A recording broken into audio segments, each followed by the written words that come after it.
কিবা কবলৈ বাকি আছে নাই নাই তুমি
আচৰিত এই নাৰী শক্তি, এই মহাশক্তিশালী নাৰী, এই ত্ৰিভুৱনে গুপ্ত কথা গোপন এই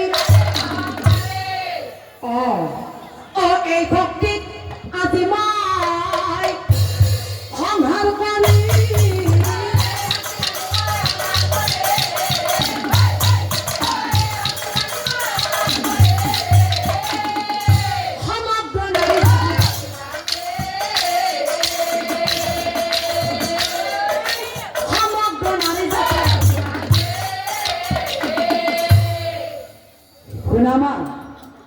ইমান ডাঙৰ কথা এটি তুমি আমাৰ মাজৰ পৰা লুকুৱাই ৰাখিলা।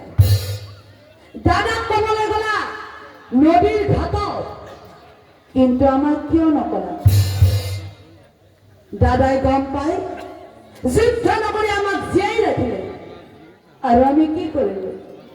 আমি আমাৰ দাদাক মাৰি পেলালো।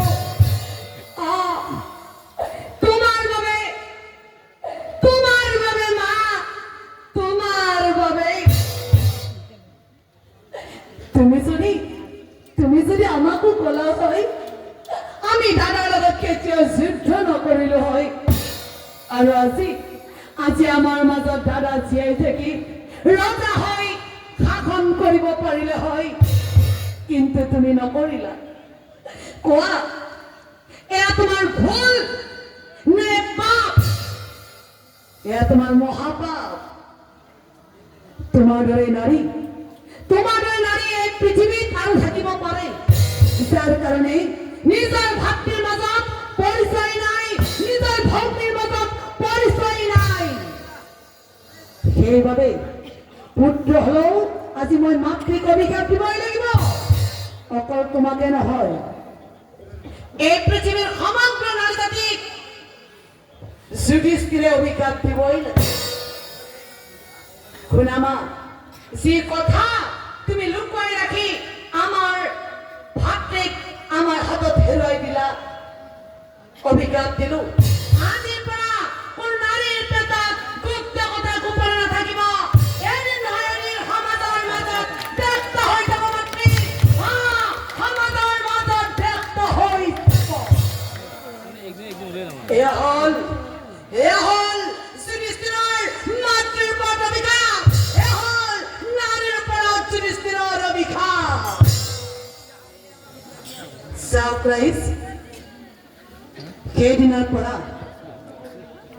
সেইদিনাৰ পৰা হেনো নাৰীৰ পেটত গুপ্ত কথা গোপনে নাথাকে।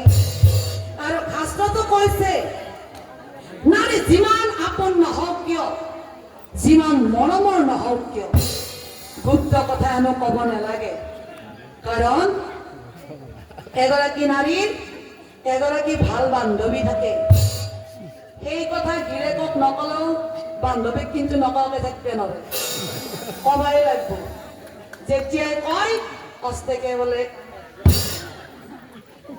ভাই নিজৰ কাৰণেহে কৈছো, নকবি কিন্তু বেলেগ ওলাব।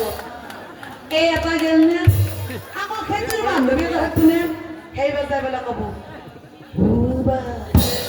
মস্ত ডাঙৰ কথা, বেলেগ ওলাব কিন্তু নকবি।